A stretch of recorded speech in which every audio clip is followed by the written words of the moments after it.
Hi, I'm Dr. Terence Tan from Halley Body Slimming Clinic and Halley Medical Aesthetics. So today we have curry Yong Tau Fu with rice. It's a southern Chinese dish whereby we will have various pieces of vegetable or meat which is packed with fish.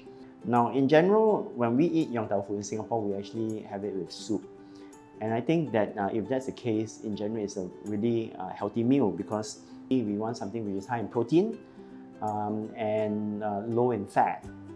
Carbohydrates, a moderate amount is actually good. So what we have here, we have vegetable, which is generally high in fiber, high in vitamins, and doesn't have much fat. White fish is pretty low in fat with a little bit of starch or fly. So this is healthy, right?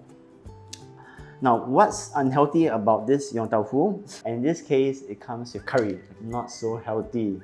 So curry is made with chili paste, of course, or curry paste, but with a lot of coconut milk. Coconut milk is not to be confused with coconut juice or coconut water, whereby it is low in fat. Coconut milk is actually made from squeezing water with the pulp of the coconut flesh, and that contains quite a bit of fat inside and mono or rather polyunsaturated fat, which tends to be a little bit unhealthy. Now the other thing about what my lovely staff chose is that she also chose some fried stuff, right? So in general, this is actually called tauki or dried tofu skin. Tauki is high in proteins, and sometimes we add some of that fish paste inside. It's a really healthy item.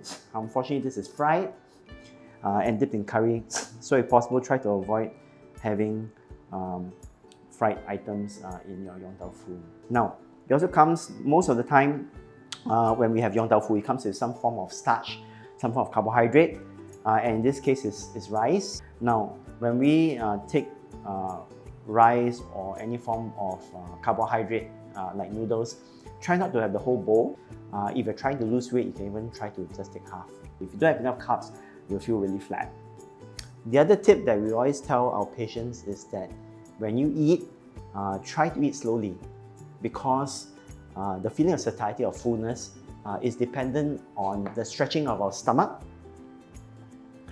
But the stretching of our stomach is communicated to our brain through a very slow nerve called the vagus nerve, and also a few hormones like GLP-1 before we feel full. I'm sure a lot of us have had experiences whereby we're really hungry and we eat really fast, only to find out that, oh no, we are just really way too full. So take your time, speak to your friends. Don't be so bothered about eating food which is piping hot. Let it cool down a bit, take your time.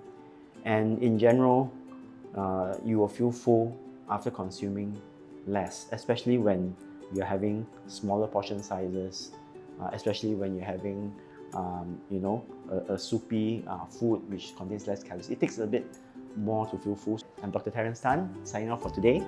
See you next time.